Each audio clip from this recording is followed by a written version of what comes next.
just scoreline. It could have been 6 or 7. You know, Aaron's made a lot of saves tonight as well. I did say that at half-time, didn't I? Yeah. Just why I had to put that in there. I know. Sorry, David. No, it was exceptional. And, you know, they're everything that you'd want a Premier League champion to be. They're top class from back to front. Yeah. Like, exceptional goalkeeper. They've probably got the most informed striker in the world right now. Right the way through a special mention for their coach as well, for Pep Guardiola. I mean, yes, you can have very good players, but lots of teams have got very good players. Lots of teams spend an awful lot of money on their players, but the way he moulds that team, they're just poetry, aren't they? To watch them, you can just see all these intricate patterns of play, and they are a joy. And now they're purring. It's going to take a real top team to stop them.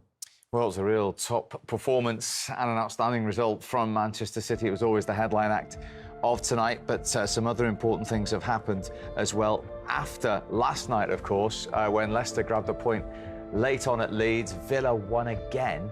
That is 5 consecutive home wins for them against Fulham, and Wolves beating Crystal Palace. So tonight, Nottingham Forest, who've gone 11 without a Premier League win, have beaten Brighton by 3-1. I'll show you in a moment what that does to the league table. Chelsea, under Frank Lampard, played 5, lost 5, 2-0 today. They've lost to Brentford, who of course won at Stamford Bridge last season as well. That is Chelsea's worst run, incidentally, in 30 years, losing 5 in a row.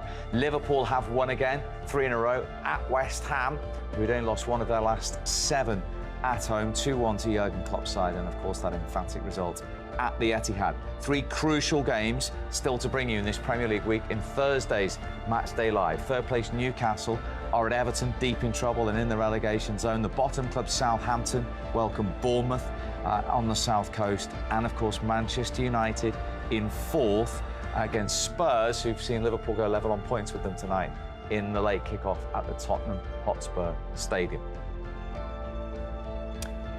So, Nottingham Forest are the big movers tonight. That is how crucial just a 7th league win of the season is. They go level on points with Leeds. They go out of the drop zone, a point clear of Leicester, who drop back into it, 2 clear of Everton, who of course do have that game in hand, but that's at home to Newcastle tomorrow. And the bottom club Southampton suddenly 6 from safety. West Ham remain on 34 points, 5 above the drop zone. So, Liverpool up to 6th, level on points with Spurs, having played 32 games. But the gap at the top is cut to 2 points with 2 games in hand for Manchester City. And in terms of the Premier League, we already knew that Burnley were coming back. They, of course, were crowned champions of the Championship last night. We must say congratulations to Sheffield United as well, and welcome back to them. They have been promoted tonight back to the Premier League after a 2-year absence. They've beaten West Brom 2-0 at home. So Sheffield United and Burnley will be back on our Premier League. Thanks very much. John, did we see something special tonight? That was a display of near total control against your nearest rivals. Yeah, I wouldn't say total control. I think we've got to give them a lot of respect and credit. I think, you know, we didn't play the football that we normally do. I think they, from both sides, I think we had man-to-man pressure, and it was very difficult to play our usual passes, and we tried to counter that with going into Erling. But I think the desire and how clinical we were tonight, I think we could have had a few more as well. Bit disappointed with the goal at the end, but I think I'm just made up with the 3 points at the end of the game. Yeah, Kevin, you came out flying, didn't you? You set the tone very early. Yeah, I think well, in the beginning we trained a little bit on the goal kick and how we could deal with that, and I think we had a couple of chances that way. And then, you know, when they play man-to-man, we just have to go a little bit longer because there's no place to play short passes. But I think yeah, the first half was really good, and like John said, we could have scored more, but luckily the second goal isn't offside, so that changed a little bit the game. And then I think after 3-0, just a toenail away. Time to it's a great header, by the way. So yeah, I think in the second half it was probably about 50-50, but I don't think we gave much away to them. And you know, they're a very class team and hard to play against. And we had to be at our best today, and I think we were. They couldn't control you and Erling swapping places, and he was providing for you, as normally it's the other way around. Yeah, I think we set up a little bit differently, where maybe we would have 2 number 8s, and now I had a little bit more the freedom to go either left and right, see where the space was, depending on who was putting pressure from them between Partey and Xhaka, and then trying to find space. Does the fact that you've got experience, you know what this Premier League obstacle race is like? Well, a lot of the players in the side have been there before. Does that give you a big advantage? I would say a big advantage. I think we've been through tough moments and tough situations at this stage of a season in the past, and I think it's done us so well. I think we know how to cope with situations, what to do in certain scenarios, and it's just experience of being in those situations. I think everyone's been there and everyone's got that hunger, and I think days like today, and I think there's a lot of pressure from the outside. We kind of train and know our jobs and what is asked of us when we're out on the pitch, and it's about us going out there and doing it today. And I think, as you said, those situations really do help in big pressure moments. A big pressure moment, a big game. Have you got one hand on the trophy? A couple of fingers, maybe?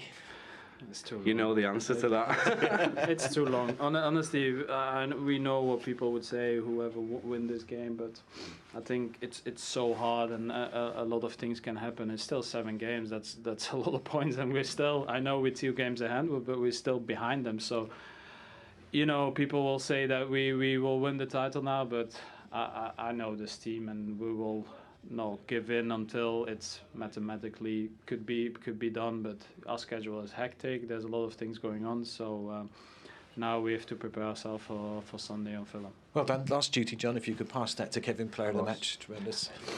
Well done, Kev. Well done, gents. Thank you. Thank you very much. Thank you. 2 goals to 0 at half-time at the Etihad. Was that a uncomfortable first half watch for you there, David? It was. We got off. What are you laughing at? We got off to the worst start. After 8 minutes, we conceded a goal. And if I'm honest, sometimes you have to just say, right, City have played brilliantly. But with the goal right near the end was a real harsh one to concede from a set piece. I think Ben White gets pushed into that, keeping John Stones onside right at the end, but it's a tough watch at the moment. If you've been critical, should it be more than 2 for City? I personally would have said 7 myself, but He's gloating halfway through, David. Ramsdale's been Might done. not make the second half. Ramsdale, I think, has done quite well, particularly in some of the areas. It should have been 3 or 4, if I'm being honest. But when you got a keeper like Ramsdale, you expect him to save some of them. He did, but in general, I don't really get the way Arsenal are playing, to be honest with you. I think they're against a team like City, you're either going to press, for me, or you're going to drop off a little bit. I feel like they're in the middle. They're half pressing. And I found it was quite passive. There wasn't really any aggressiveness towards it, which is allowing Kevin and Haaland to basically run the show. Kevin's taking their midfielders and defenders all over the place, and they're allowing it to happen. And yeah, and it took them just 7 minutes, Michael. We're used to De Bruyne assists for Haaland, but not the other way around. This is the first time it's happened in the Premier League. Well, Sean mentioned maybe they're half pressing, and this might be the reason, because they've gone long once, and all of a sudden, what do you do when they go long? You try to press them, and if they've got options, then you're struggling. I mean, it's an unbelievable goal from Manchester City's point of view.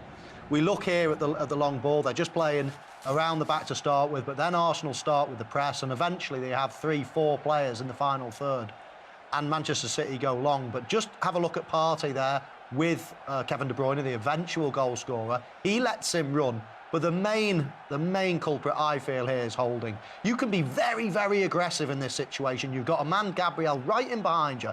Either win the ball or give a foul away. Get everybody behind the ball again. But once you're half out, be very, very aggressive in this situation. You've got a man, Gabriel, right in behind you.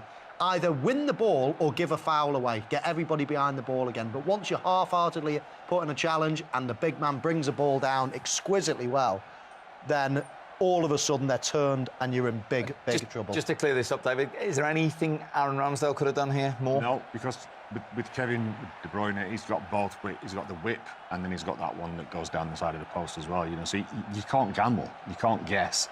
You know, and it goes from out situations. That is the 7th goal in Kevin De Bruyne's career against Arsenal, more than any other club. He enjoyed that one inside 7 minutes. Now, Sean, you said this was tight, right? From the first kick.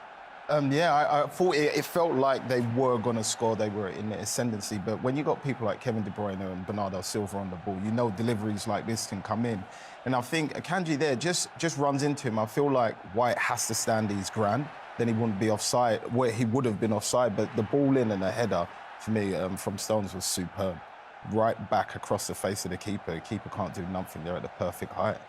There's Delaney, and Hudson raised his flag, the referee's assistant. And it's not that close, is it? I mean, when I saw him first sight, I thought that's just offside. But you see there, the line proves that he's quite conclusively onside there. And as Sean said before, I think probably justifiably Manchester City go in at 2-0 down. I was about to say at half-time, how's it only 1? I think 2-0 is probably a fair reflection. Just towards the end of the first half, we saw a yellow card there for Ruben Diaz in that incident with Ben White. It's a soft red card, if I'm honest. You know, he doesn't like really give him a good hit, but he doesn't lash out, but he flicks out with his studs, and you know, I saw my England captain get sent on for something like that. So then why didn't Ben White? My England captain get sent on for something like that. So then why didn't Ben White he was kicking him while he was down? Why has he not got nothing for that? Where? At the beginning, look, before he gets there, you're just trying to get a City player. It's like retaliation, isn't it? Can't retaliate. You happy with the yellow? Petulance, I would call it, and that's a yellow card. Yeah. Okay. So you have to accept that the better team won the game. The way we started the game put the game in a really difficult position. We didn't do any of the basics right. We didn't compete in the right way. We didn't win enough duels. We had them in many situations in trouble. They got out of trouble with one pass and they were... Kel, that's a bruising night. It's got to hurt. What was missing out there tonight?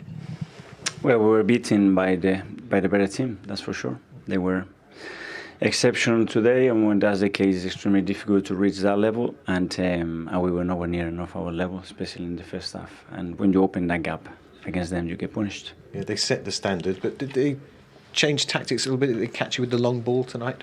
They've been doing that. They did in that previous game. When you have in one corner and they kick it 60 yards, they win that duel, they run through you. You have to start first of all competing and winning your duels, and all the very basic things today against this team. We didn't do them in the first half, and we were punished, and we could have been even more punished because a set piece we concede from our own throw, an open goal. Very difficult. And they scored early. That knocks a bit of belief out of the players after 3 successive draws as well. It does, but especially, you know, the way we were in the first 20-30 minutes. They were on top of us. We could not handle that situation. We not compete well enough in every duel, and it has to start like that. The game that we proposed, it was being extremely, extremely direct, and we knew that they have the capacity to do that because they can stretch you the pitch 60, 70 yards with his goalkeeper. And first of all, you have to be in the right position, then you have to compete for that ball. And once we won it, we lost it straight away. As you said before, this doesn't decide the title, but does it tip the balance now? Well, today is a very difficult night, obviously, after the way we lost, but we have to stand up, look the bigger picture, and the fact that we are competing toe-to-toe with this team, it's incredible, to be fair. And we want to compete, and we're not going to give up. And it's 5 games to go in this league, anything can happen. And I've seen a lot of things because I've been here more than 20 years. And you have to believe that tonight is difficult to do that. But we have to look in the mirror as well. We have to accept that we have lost against an exceptional team, and that's the level. Well said. Thanks, Mikael. Thank you.